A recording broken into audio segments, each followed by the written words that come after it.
There's, I'll stand over here. So I thought you were there first and then I'll. Yeah, okay. We can just trade out. I'll just be careful with cords.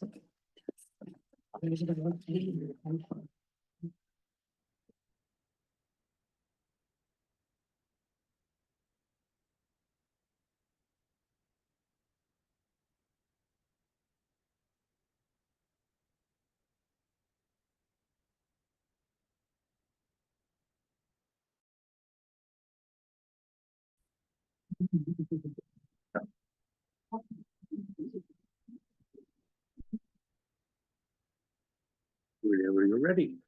Go ahead, whenever you're ready. Into the mic. Yeah. Hey, everyone. Thanks for having us today. So we're here to present a couple of things. We're gonna do a little two-part. I'm gonna talk about SAIF, some information about what we do, how we do it, services that we offer, and some other tidbits that I hope you find mildly entertaining. It is an insurance company after all. But the second part, I think, is going to be fascinating, and I'm excited that you're going to get a presentation from Lee Manning on our safety resources. That is by and far the message I want you to take away today is our devotion and the resources that we have to keep workers safe. So I'll start it on my presentation and then turn it over to Lee in the not too distant future. But my name is Rob Miller. I'm a regional operations director for SAIF Corporation. I've been working with SAIF for 23 years. I've overall been in the Oregon workers' comp market 30 years next week, and all on the carrier side.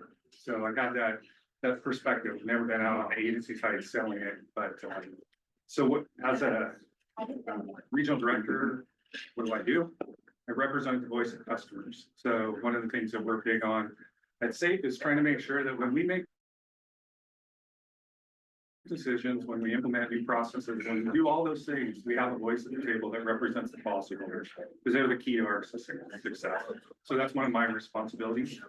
Solve problems. I help our regional team do what they do, set them up for success, and oversee the region, which in this case for me is Lane County and Lynn and Denver counties. So you know, a fairly wide mix of the Southland Valley.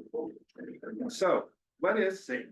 Well, SAIF is a non-for-profit chartered workers' compensation company. And that's as, you know, I could probably end the speech there and now you know.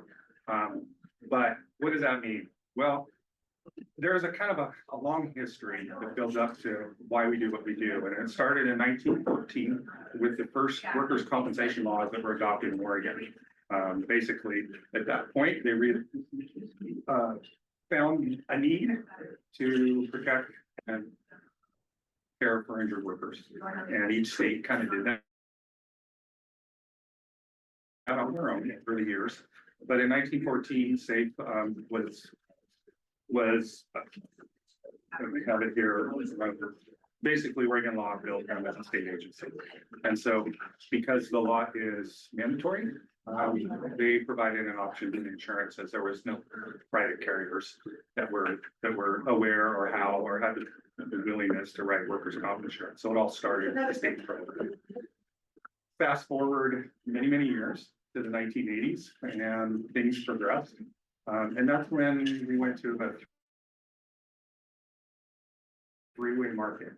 Three-way in that you could self-insure, you could insure with SAIF, or you could insure with a private carrier. And so that's when we opened up the market to competition. And that created some obstacles, which led to reforms. The system was failing. It wasn't performing as well as we had anticipated. So in 1990 and 95, there were some significant reforms that have held up to today, and they've been really successful. State of Oregon is one of the leading low-cost workers' compensation states in the country. So now that you know what we do, or what we are, our mission, it's important to us. We're not-for-profit, and we all believe that our mission is integral to the work that we do. And that's to serve the Oregon workers and employers by making workers' comp widely available, affordable and accessible, and by providing extraordinary service. And you know, if you've been around 100 and some odd years, you know, the story has morphed and changed over the years, but in my 23 years now, with SAIF, I'm very proud of that mission, and we're all pushing in the same direction. The other important component of that is our vision, and our vision is to make Oregon the safest and healthiest place to work. So we look at that as our goal, as leader, allude to later. That's really important to us. We believe that the safety component of SAIF is what is the foundation of our success, and that if we can keep workers safe, minimize the amount of claims, we're all better off for that. It's lower cost, helping folks, etc. So SAIF's history, I covered that a little bit, but there's a couple of items that I would mention. Currently we operate as a quasi-state agency, which means we don't take any taxpayer funds. All of our income is through premiums for the insurance product that we sell. So we don't, you know, commingle our state funds with SAIF. We're wholly independent in that regard. Where we do tie in with the state is the law that created us, as well as the governor appoints our board, and then the Senate has to confirm. So we do have a 5-member board that oversees SAIF's operations. We have 5 regions within the state. We have over 55,000 policyholders, which compromises, which results in about 56% of the market is insured in the state. And that's extremely high.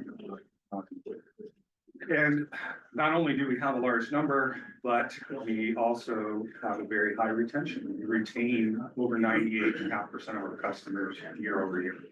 So in the business world, if you had a retention factor that high, I think it would be quite remarkable, and it is for us as well. And I think it speaks to all the services and the value that we bring to. So what do? There's some details on that. We have what I consider the policy side of the insurance. We write policies. We have an underwriting department that reviews submissions. They do the pricing. They do the mechanics of the work and figure out how we're going to insure. They add the proper endorsement. They look at the coverages and the risks to make sure. I think you've all probably talked with your agents on personal lines, kind of what you need, what you don't need. And then they price it and they do all the renewals. So we look at performance, if they've got a lot of claims or other issues, and they factor that all into making decisions about how we're going to price for our customers. That also includes a premium audit function. I don't know if you're familiar, but there is a strong component of auditing related to workers' comp because of the way it's priced. It's based on payroll. So we want to make sure that our employers are paying the correct amount of premium. So we devoted some energy and some time with people to do those audits. The other aspect on the policy side is we have another state's coverage program because we're Oregon only. We miss out on some opportunities, or we thought we had been missing out on some opportunities. So we created a partnership with Zurich Insurance, and for those employers that have employees outside the state of Oregon, we partner with their policy to cover those workers as if they were our own insurers. And so it gives us some flexibility for those employers that have multiple locations and have operations outside the state of Oregon. It's a relatively small program, but it does give us some competitiveness for those employers that we might not otherwise be able to service. The majority of our workforce in the building, as you can probably imagine, is devoted to claims management. Last year, or excuse me, in 2023, I think we had a little over 40,000 claims filed with SAIF. Of those, we had about 36,000 that were accepted. So we have a fleet of claims adjusters on staff, and they go through those claims and make sure that they're handling those claims in accordance with Oregon law.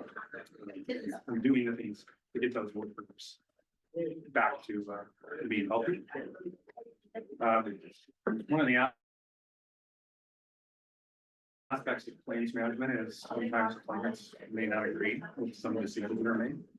So we, of those 40,000 claims, we have about 20 that wanted to appeal. And so that's part of the process, and we want to make sure that those injured workers have the rights that they're afforded. And so we do spend a fair amount of time on some of those appeals. The claims division includes claims adjusters. They're all licensed by the state. They got to take a pretty rigorous exam to make sure that they're to do their work. We have legal claims assistants that assist in that process as well. And then we have some other services that are provided under the claims department. They're pretty interesting and may not be fully known. One of those is our return to work consultants. We have a large department of staff that they're devoted fully to getting injured workers back to work. And so they work with employers, medical providers, and the workers to come up with plans so that they can work while they have restrictions. So if their arm's injured, we figure out a way to get them back to the work where they don't have to use their arm, and then make sure that we're following the doctor's recommendations. So we spend a lot of time and energy because we believe that getting people back to work is important. There's a lot of benefits to that, and one of which is lower cost. The sooner you get an injured worker back to work, the happier they tend to be. So there's a lot of benefits to that program. We have a claims investigations division, our department, and they assist the adjusters by investigating claims. So there's, I don't know in your history, but there's claims that sometimes maybe some people believe they're not work related, or they are work related, or there's some unknown components of information that we would like to know. We assign those out to our investigators, and they go out, hit the ground, do interviews, stop the witnesses, and do some other things to ensure that the claims that decisions that we're making are made with the best information that we can get. We have a fairly substantial legal department. Most insurance companies do. So we have a lot of those hearings all have to be managed through our attorneys, and then they also do some other work related to the claims advising and looking at case law and doing some of the other things that this highly regulated insurance product requires. So we have a significant legal resource for that. And one of the other things, although it's not necessarily claims related, but we have a third-party recovery program. So if one of your injured workers is hit by somebody out on the road in a motor vehicle accident, those folks will go try and recover the monies from people that hit your employee, and then that'll offset the cost of the claim, which is a win-win. Again, lowers costs for those employers. So I think our managing attorney told me last year they recovered close to $11 million on third-party claims. So we're pretty active when it comes to opportunities. So I think all of our claims are being for third-party actions. So if somebody else contributed to the accident, we're keen on seeing if we can recover. So there's the other parts of the company that I wanted to mention was safety and health, which is part of that, and we have a significant program devoted to safety and health, and it's reflected in our vision where we want to be the safest state in the country. In fact, we actually refer to ourselves often as a safety and health company rather than an insurance company because we so strongly believe in that safety component and avoiding injury if we can. We have about 60 safety and health professionals throughout Oregon. They're stationed at all corners of the state to assist the employers through providing services like safety health evaluations, injury and illness performance assessments, industrial hygiene services, where you can evaluate chemical, physical, and biological hazards. We have a total worker health education resource, ergonomic analysis, so that we can try and avoid repetitive use injuries. A big one, OSHA compliance regulations. We can assist employers in understanding what their obligations are related to OSHA. We provide, and Lee's going to hit on this pretty significantly, but the training and education opportunities, both policy lawyer seminars, webinars, and on-demand trainings, and then in a variety of formats. So we do it in print, do it online, so that we can hopefully meet the needs of all of our employers that and the limitations that they have. An additional part of the company that I think is significant is our information technology department. As an insurance company, we have within the last 10 years brought in an entirely new policy management system, and most recently we replaced our claims management system. And those claims go back to 1914. I think we're still paying on a claim from the 1940s. We have a surviving spouse. So all of that claims data has been transitioned over our new policy and claims program. It comes with its challenges, and I'm glad we have the IT resources that we would have to make those changes. Currently, IT is working hard to organize our data. I think we all understand that data is a very important component of any business nowadays. And so we're trying to get it take these 110 years worth of data, organize it in a fashion that we can make better informed decisions for our policyholders and our workers. And so we've got a significant resource currently that's working on those projects. A couple of other divisions within the company, maybe less well known, but we have our actuarial division. They're the folks that run all the numbers. I had to cut and paste what their description was. So they do the reserving process, they oversee rate making and rate filing process, and they maintain the economic capital model, and they make recommendations. So they're the folks that are trying to predict how much money we need to pay claims, how many claims we're going to have, and then we use that information for our business decisions. The division I'm in, policyholder services. So we're responsible for all regional operations in charge with providing superior service to SAIF's customers from its regional offices. So we have Portland, Salem, Eugene, Medford, Bend, and then we have a small office over in the Coos Bay area. And those fall within our region. We also, under policyholder services, have what we call our customer service center. And that's about 42,000 small businesses that we insure in the state. And by small, I mean one employee up to, probably 50 in it. Kind of depends how we define small.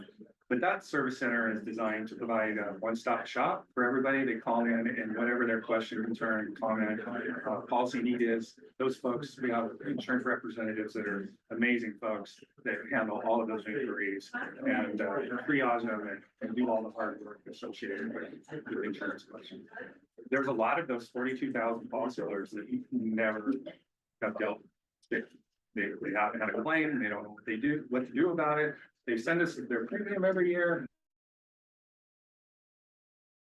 Begrudgingly in some cases, but they have the fortune to not have to deal with SAIF through a claim. But when they do, they got a lot of questions. That's where our expertise, our service center comes in, and helps those employers go through an unknown process. And lastly, I'll mention we have a marketing and sales and communication department. And the reason I mention this is I wanted to say our distribution system, sales system is, as you can imagine, is agency partnerships. So we have some fairly large agencies here in town, PPD and WJ and some of the others. Well, they're the majority of where business comes from for us. So we partner with them in a lot of ways to ensure that we're meeting their needs as well as our employers and our workers' needs. We also have a direct sales, so you don't have to have an agent to work. You can come to us directly. We have an amazing staff of senior account reps that are devoted to just their book of workers' comp policies, and they do an amazing job. The other thing that's kind of unique for SAIF is that we have made partnerships with a variety of groups. So we currently have 25 groups involved, and we have groups Associated General Contractors, Oregon Associated Oregon Loggers, ALL, and Oregon Business industry, OBI. We have a variety of OBI products that we sell. We even have one in the Eugene Chamber of Commerce. And so what that means is that they're a partner in that we treat them differently from a policy cycle perspective. So AGC is a great example where the contractors that are in their program, they receive some benefits by insuring with SAIF. So we have a retrospective rating plan that gives them an opportunity to save additional money.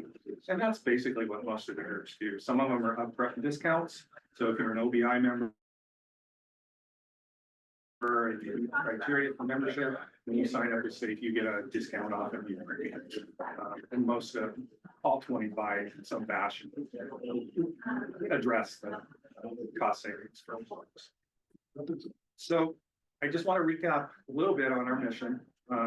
Widely available, affordable, and accessible by providing extraordinary service. And you know, it's for us, it's safe. It's not just lip service when we talk about that. I think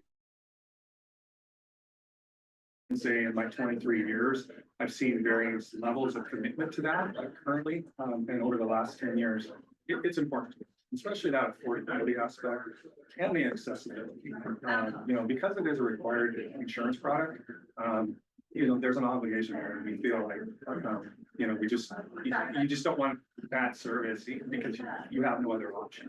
And so SAIF is really taking that to heart and realized that by doing that, we're creating a safer state, and we're having less claims, less injured workers, and a lot of other benefits to go with that. And business owners realize the cost is less, which is great. I'll cover, in addition to those, the values, the vision I've already talked about, being the safest and healthiest place to work. But we also have a list of values that we work towards every day. We deliver with heart, so we care about the people that we're serving. You're not just a claim number, you're not just a maintainer. We look to make sure we're building connections that are valued. We encourage, empower, and involve. And that's kind of our secret. We look at opportunities. We belong to a team that cares for each other, supports our own growth, and nurtures our own team members so that we can all perform at our best. We believe in diversity, equity, and inclusion, not only within the building, but as a service provider. As you can imagine, there's a wide variety of employers across the state, and they all have a unique perspective and a unique operation. So we want to make sure that we're providing services and other information in a way that they can best use that. We champion safety and health. You can't say enough. That's kind of our foundation. And we also have the slogan, we're on the job for Oregon. So we believe not only are we bound by the boundaries due to our business model, but we all live here. We're your neighbors. We want to be successful for the state of Oregon. And then the last thing, and this is probably already part of the equation, and I've mentioned it before, but we're in it for the long run. We've been here over 100 years, and we hope to do 100 more, well, even more than that. We feel like the value that we bring to the market is beyond compare. And I think that the benefits that Oregon receives should sustain us if we do what we need to be doing. So that's about the end, but there's a couple of things I wanted to mention before I turn the mic over to Lee. SAIF.com, incredible website. We have an amazing team that's been working on it. There's so much information. Sometimes we get the comment, there's too much information, but if there's anything workers' comp wise that you have a question about, we don't lock it down for our customers only. There's a lot of information and everything on there that even if you're not a SAIF customer, you can benefit from some of this information. We are available on social media. So we have Facebook, YouTube, Instagram, LinkedIn, and X. So if you're inclined to hang out on social media, we have some opportunities for you there. I'll mention one specifically that I find quite entertaining is on our YouTube channel. We have a very gregarious and unique individual that runs our supervisor, and he does a series called Oregon Odd Jobs. So it's kind of modeled after the television show But we do it with our customers. What we go out and film with them and look at their operations and add in the safety component. So we look at the jobs and the uniqueness. We've got some really unique folks that have participated, but we angle it from the safety side of things. How are they working safety, and how does that fit into their culture? And they're usually, I don't know, 5 or 6 minutes, maybe a little bit longer. So if you're ever bored and want to go check out an intriguing series from SAIF, I would encourage you to do that. And then we're very proud of the work we do for employers and workers of Oregon. Like I said, we feel like our services are unmatched in the marketplace. I think those are supported by some of the statistics that I've already given you.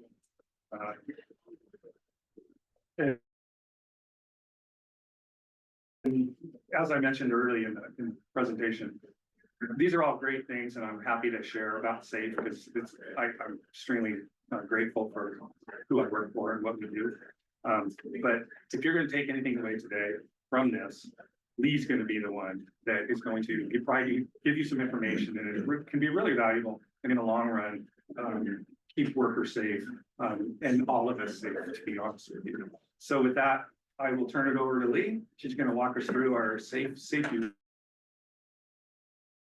resources, and it's all yours. Questions at the end. Yeah. I think they're easier. Well, I'm Lee Manning, and I've been with SAIF for about 14 years, a little bit over 14 years. I've been working in occupational safety and health for about 20, so I have a really good background. And I have an interesting journey to come to be where I am. My mom was in an industrial accident when I was 10. And because I saw that firsthand, I think that's what attracted me to this field. And so, as Rob had mentioned, every injured worker matters and every policy worker matters. And it especially matters to me. And so that's why I am so lucky that in my job, I get to help develop a lot of these handouts, a lot of these videos. I'm having a hand in those. E-learning modules like computer-based training, all of that. I get to be a really strong voice at SAIF. That's my role. So I'm really excited to be able to share that with you today. So,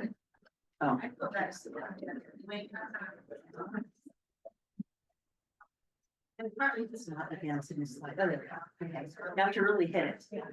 Okay, so this is just an overview of what I'm going to talk about today. And I know that Rob already hit some of it, but I'm going to give you just a little more detail. Now, these are available, the slides. I'm happy to share them. There's links on every single one to all the things I'm going to talk about. And the other thing that Rob mentioned is really important. None of this stuff is locked down. I don't care if you're a policyholder or not. All this stuff is out there and available for any employer who wants to use it with their workers. And there's cool stuff, things in there that you can even use at home to keep yourself safe. There's not a magic wand that suddenly makes you safe when you're at home versus when you were at work. So if you are at work and you have to use a lawnmower and you're wearing hearing protection, if you're doing it at home, you probably need hearing protection too. There's no magical thing that makes you suddenly safe at home. Doing the same activities that you would do at work. So it's important to keep that in mind as well. So this is just an overview, and I'm going to hit all these one at a time. And we start with the agricultural safety seminars. We do these all over the state every year. We're getting ready to wind up the season because, not surprisingly, farmers and folks like that are very busy when the spring hits and all the way through summer and through harvest in the fall.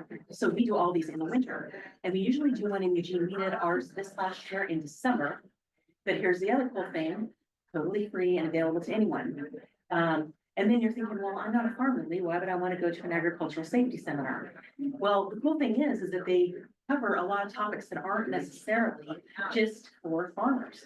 And so I'm going to share a story because that's what I do.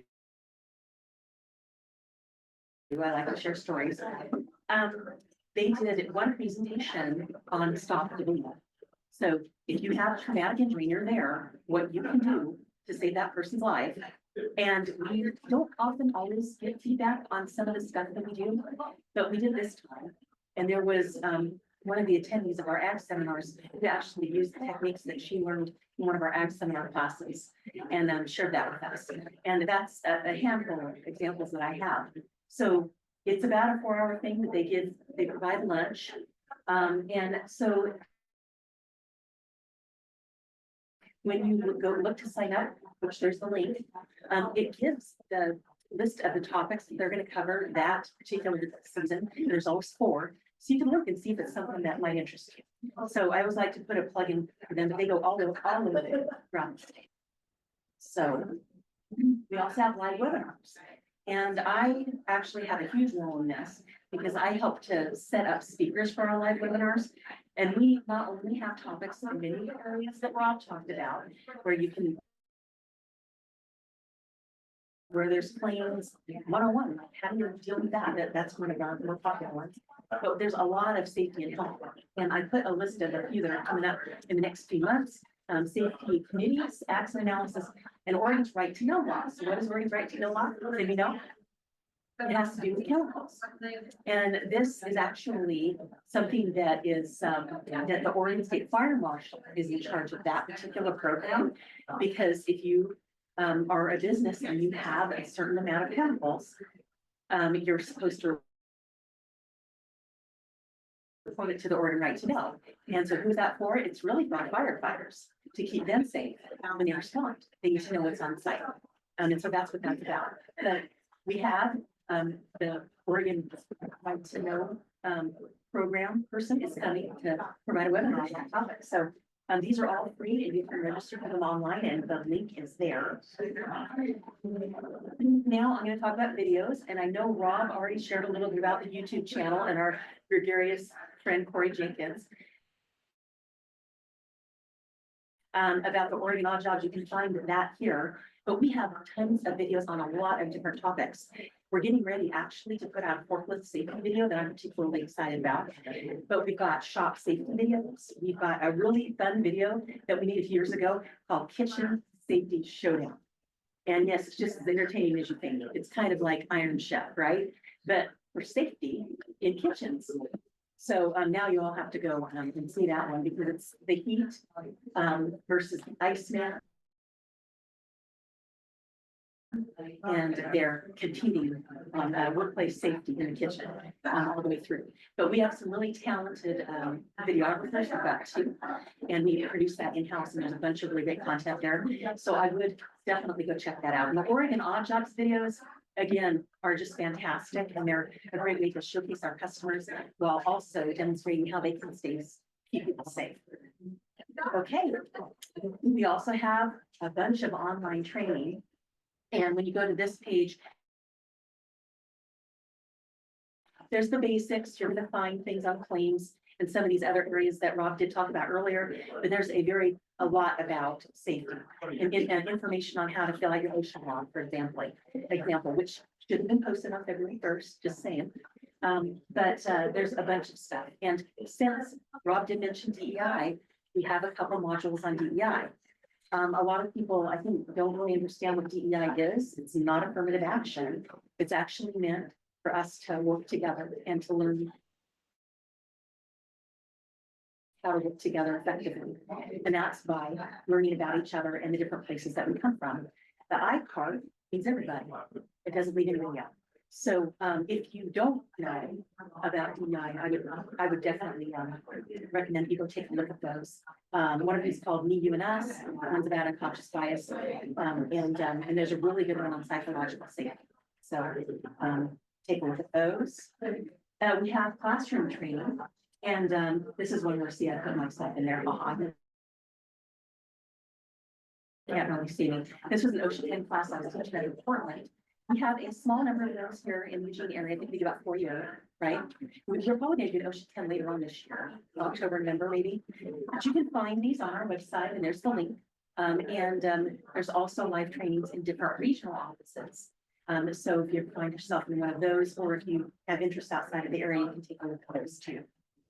So the leadership series is near and dear to my heart. We often find, I work in safety, I worked in safety for years. I can teach people all the technical stuff about safety, right? And you can, provide training on how to operate things, in a safe manner, your forklifts or whatever it is, how to prevent slips, trips and falls, and I can give you all those lists.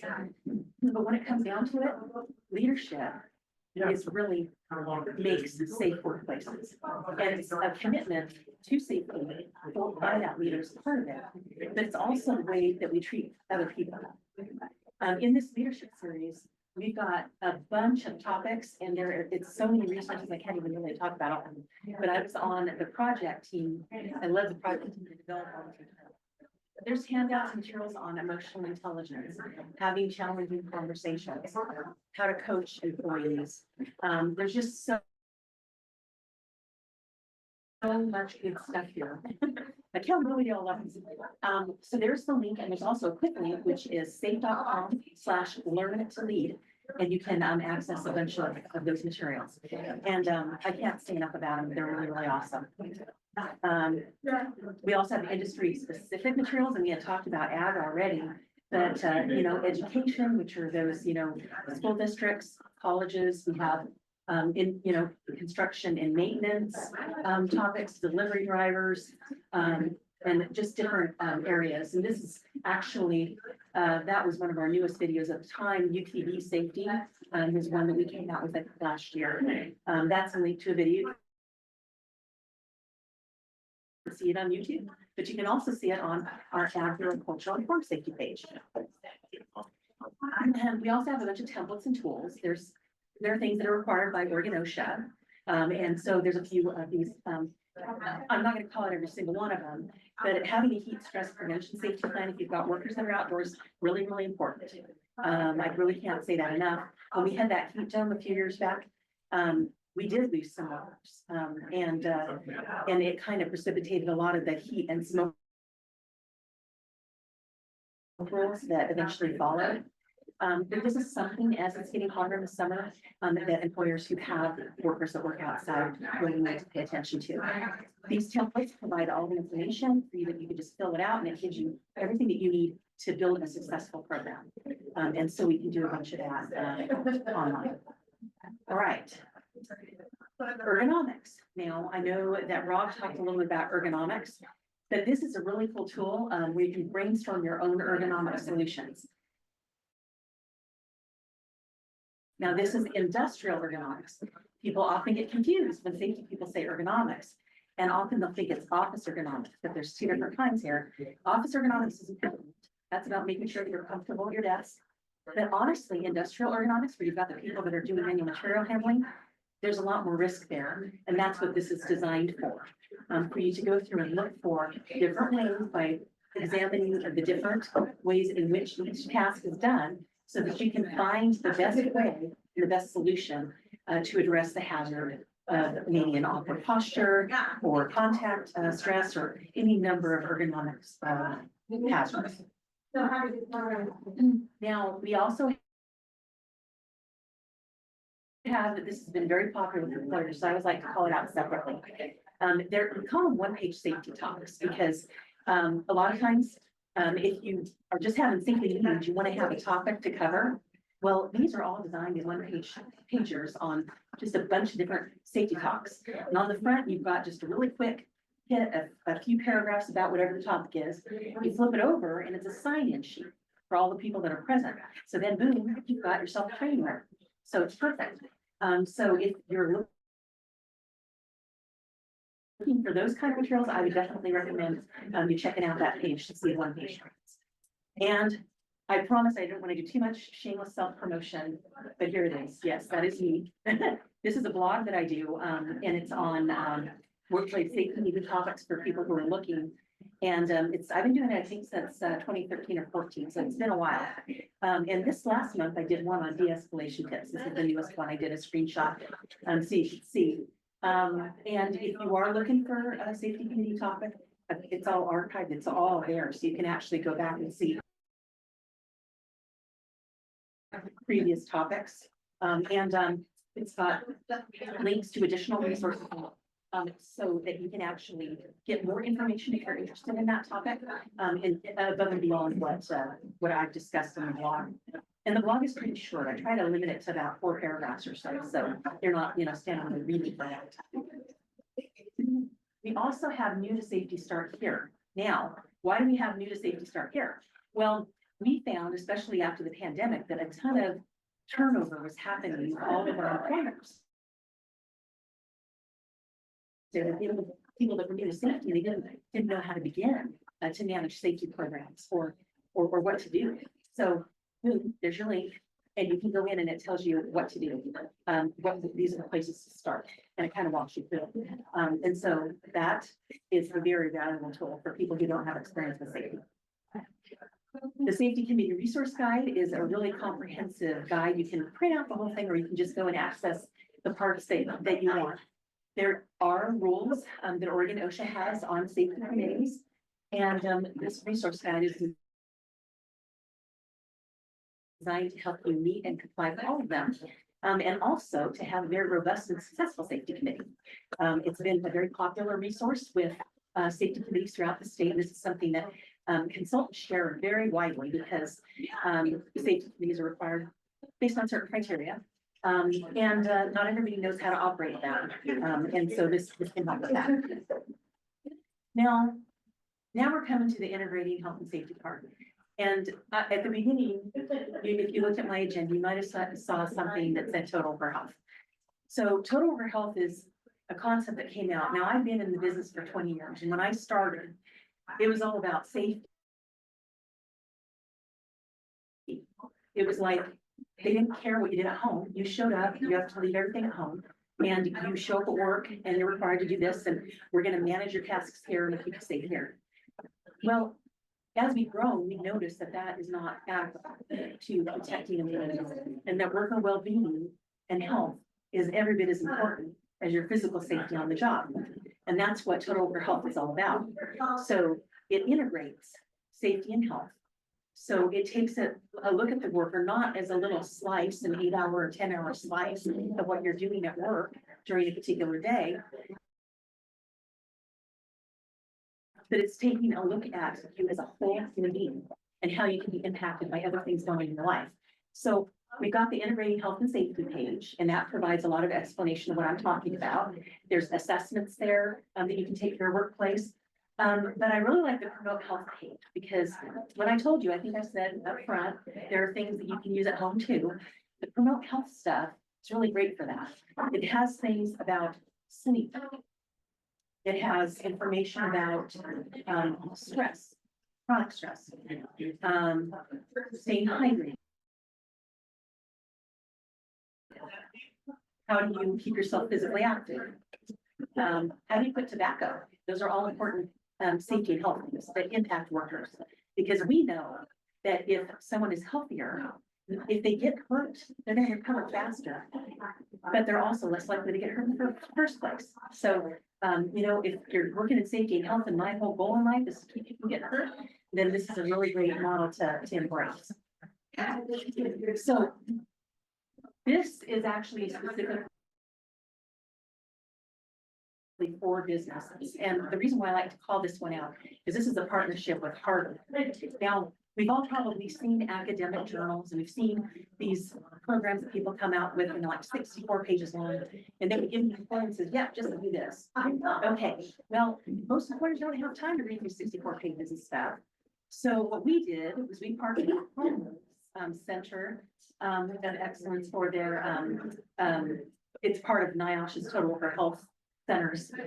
And we took their big, long, huge thing, and we cut it down into 5 easy steps for employers of 5 things you can do.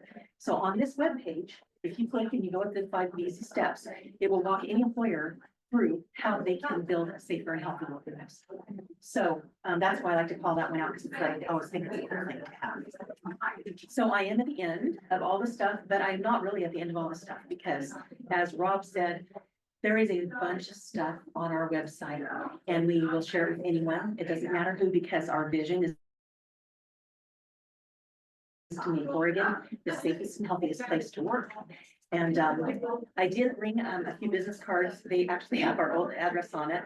And it's got a phone number that's wrong. So the only thing right on it is my email.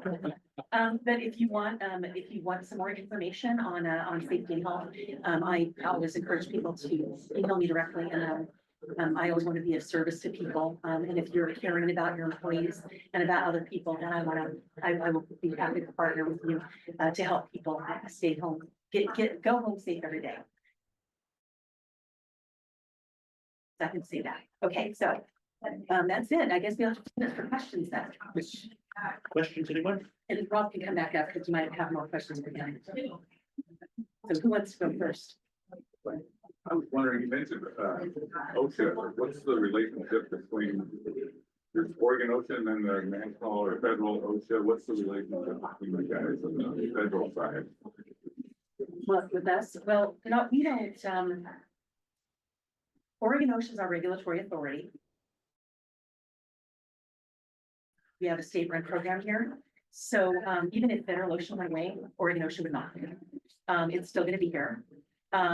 They're state funded, so I think they get some federal funding from federal OSHA, but I don't think it's a huge amount. And I can't speak for them because I'm not OSHA. We are not regulators.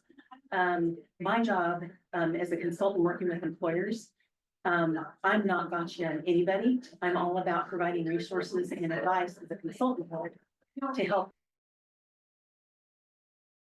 you keep people safe. We do not report anything to OSHA or tell anything. We're there to help them. Does that answer your question, or? That's just not much reliance on any federal plans or anything like that for your work. No, we are completely funded by premium, right? And we have investments as well. Is that A surplus, yeah. So like any insurance company, we got a big, huge pile of money sitting there because we've got all these claims that we're gonna have to pay. And we don't know, some of them we pay decades on. So those are part of the requirements that the state of Oregon requires for all insurance carriers in Oregon. Obviously, they want to make sure that they're, can pay their debts and can pay for their claims. So we have a whole process. We're overseen by the Department of Consumer and Business Services, which is overseen by the Department of Financial Regulation. So all of what we do as an insurance carrier in Oregon is highly regulated, and there's a law for all of it. Workers' compensation is the most highly regulated line of insurance there is. And so all of those things are defined. I will add, because of the notion that we get from time to time, SAIF is not the state. We don't make the rules for workers' comp insurance. We're a carrier that follows the rules and participates in the program like all other carriers do. There's over 350 licensed carriers that can insure workers' comp in Oregon. We're just one of them. Granted, we insure almost more than half the state, but again, we are not making these rules that we're obligated to follow. And sometimes people think, like Kleenex is, a brand. I think SAIF is the only option for workers' comp in Oregon, and that's just not true. Does SAIF function as sort of a carrier of last resort? That is, if people have difficulty getting insurance, can they always get something from SAIF? Yeah, I mean, that's a great question because, you think, government authorized or however you want to look at the relationship, that maybe it should play that role. And there's some debate on that. What we do have is we have an underwriting mantra of if we can, we will. So we lean out pretty dramatically for some employers that other insurance carriers would not even consider. We don't underwrite by industry. We've got logging all the way, the whole gamut. We don't blackball any particular industry or type of business, which is really challenging, and not a lot of carriers have the ability to do that successfully. I will mention that if we can't insure them, or there's an obstacle for us to do that, or any other carrier, there is an assigned risk secondary market, kind of like your bad drivers that won't get insurance. They got to go pay the really high premiums to get their car insurance. Well, we've got kind of a similar thing for workers' comp, where if you're not doing what you should be doing and you got a lot of injuries and you're not paying attention to safety, then we have an assigned risk plan that is just for that type of, to hopefully rehabilitate their programs and get better and then move back into what we consider the voluntary market. Your live webinars, do you have to be a SAIF member to plug into the? I'm so glad you asked that. When you go online and for all of the things that you registered for, there's a spot for the policy number that is not a required field. So all you have to do is fill it out and just don't put anything in the policy number. And I do have a lot of people, to our webinars who are not policy members. So yes, it's open for everyone. Even our in-person trainings, we'll let you in, no problem. And well, and I want to kind of go back to OSHA because I don't want to say we're not OSHA. People do make that mistake sometimes that they think we are, but we do partner with them on a lot of things. Like for example, I'm a member of the American Society of Safety Professionals, and there is a conference section in Oregon OSHA that helps, that partners with the ASSP chapters all over the state to put on all the regional conferences. Here in our area, we do the Cascade Conference, and it's in Eugene, and actually we're gonna have it at the graduate again. And that one is not free because it's put on by the ASSP chapter and it's not really safe, but I'm actively involved in that too.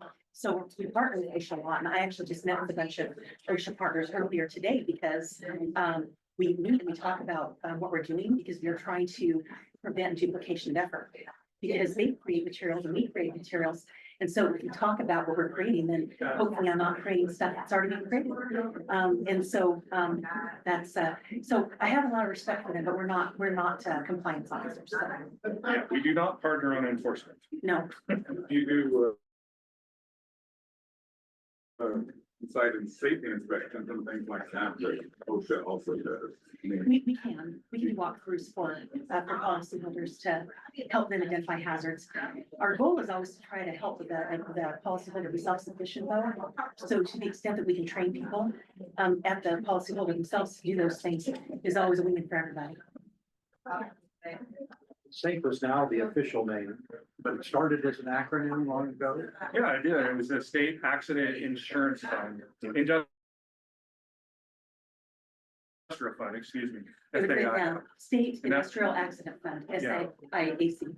We have a picture of them in the beginning, when it first started in 1914. Yeah. And that's when we were brought into being by the Oregon State Legislature. That's the name they gave us. We were actually a state agency. And that was the only way you could get insurance, workers' comp insurance up until the 1980. That changed. And in Washington State, they still have a monopolistic state for workers' comp. That Washington,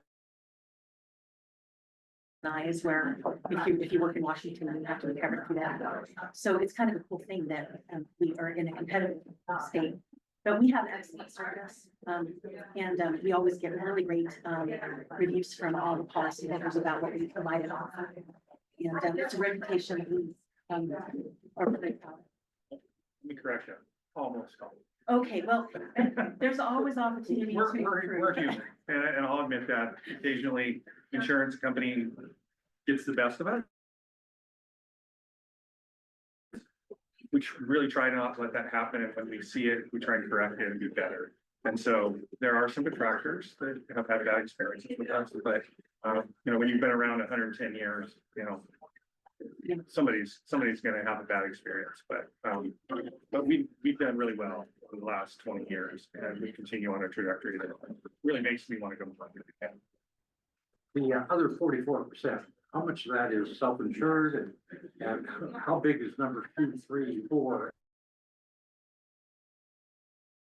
Compared to Number 2 has 3.5% of the market. And so there's a lot of carriers that have a very small percentage that make up the self-insurance. Self-insurance is interesting because it generally takes the largest employers to want to participate in that. So around here, Lane County and City Eugene, they're, you know, pretty significant risks. They're self-insured, have been for decades. So it's hard for me to say exactly what the percentage but I think the last time I heard, it was around 12% of Oregon is, workers are self-insured. What about state agencies? Are they, safe members or? Yes. It's by law, it's mandatory in the law that we insure all state entities. So, The return to work programs always include even some sort of rehabilitation therapy, occupational therapy, physical therapy, all that sort of thing. One of the complaints one gets, which I think is completely apocryphal, is that SAIF skews that. But isn't it the case that all those therapy programs are provided by independent professional providers? yes, as a matter of fact, we don't direct any care. We do not have the ability to direct care. And that's one of the challenges. There are states that give that authority to some insurance companies. So when we are managing claims or we're doing something with an injured worker, it's all directed by the attending physicians and the medical experts. We don't have the ability to, we have some tools that we use. We have independent medical exams where we'll go to an impartial doctor and say, what do you think about these? And so there's some tools in there, but no, we don't direct any care. And in fact, on the provider side of things, it's very specific as to who has authority to do what they do. And sometimes that creates some obstacles for injured workers, and we hate that. But again, it's part of the system sometimes. That, especially when you like go to urban area, rural areas, where there's not a lot of doctors, not a lot of services, and we're seeing it even more now in the Willamette Valley where access to medical is a problem. Well, it's a problem for us too. It's a problem for our injured workers. So there's a lot of areas that are evolving, and that we're quite frankly worried about and how they're impacting our customers. So we're looking at what is it that we can do. We have a lobbyist on staff that spends a lot of time up in Salem talking with legislators about some of the problems that our employers have with the system. Another question. As the pandemic arose, people moved out of the office and remote work became very common. It still is common to some extent. Are there any particular issues that SAIF has to deal with in covering employers who have employees who work remotely? Yes, if you trip over your dog at home, that could be compensable. Yeah. And it's true, yeah, because it's hard to control that environment. But I mean, I'll let him answer it because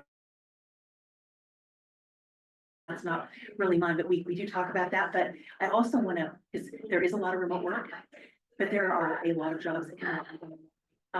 Americans, I think it's around 67% of jobs. If you think about it, it makes sense. You can't exactly harvest your field from home or pump gas from home, or there's just a lot of things that people do that can't be done from home. But work, office work, yeah.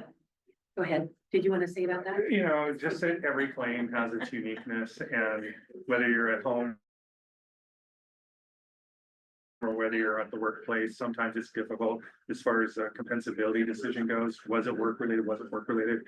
And that's where we have to rely on our experts and claims adjusters and the tools that they have so that they can make those determinations. And then if they don't feel that's right, we do an appeal and go in front of a judge and let them decide. More questions? Many years ago, I heard, I think that as part of budget balancing, there was some effort to balance the budget by drawing on state reserves or something. Is I that? wondered if this question is gonna come up. Yeah. It seems to pop its head up. It does. Is there a firewall between us now? Or? Well, They always try. years ago, they took money from us. And they got sued and they had to give it all back. Who's they? The state of Oregon, they got there, basically. So they were looking at us sitting over there going, man, you got a big pile of money. We want some of that. So they took it. And it went through the courts and went through the system, and they ended up saying it was unconstitutional. You can't do that. Had to give it all back. They changed the laws. So can they? Probably. Will they? I hope not. But your actuaries are, their purpose is to make sure your reserves balance. Yeah. Potential need. Yeah, some would say we have too big a reserve and we can afford it. But one of the things we talk about is why do we need that bigger reserve? Why do we feel like that's the necessary level? When you're a monoline carrier in one state, you don't have the diversification that a larger carrier with other lines of insurance and all the other things. So we feel like our arguments are pretty solid. And we actually, not this last go around, but the prior legislative session, the long one, there was a lot of talk. They came to us and said, we're seriously considering taking, well, I think it was in the order of $500 million or something crazy. And guess what happened? Our customers came to, our customers came to our aid, and they went to the state and said, no, SAIF needs that money, so. Or it should, you should give a rebate to your customers. No, dividends. Well, We need to talk about the- yeah, I skipped over the dividends in my We do all talk, every but year since I've been here. we've given almost $3 billion back to our customers in the last 34 years. And of those 34 years, we've given 27 of those years, we gave dividends back. So what we do is because our crystal ball isn't perfect, and medical inflation and all these other factors that our actuarials look at, their best guesses. And then that big pile of money, guess what? It makes a lot of money when investments are paying off well. So when that happens, that's exactly what we do. We give it back to our policyholders because it's our money. It's not the state of Oregon's money. So we're a little passionate about that. But it's entirely possible. I won't say it isn't. Well, we have reached 1 o'clock, so Rob and Lee, thank you very much. Nick, would you like to mention what's coming up at the next meeting? Chick-fil-A coming here to present, and so we've got Jared coming over and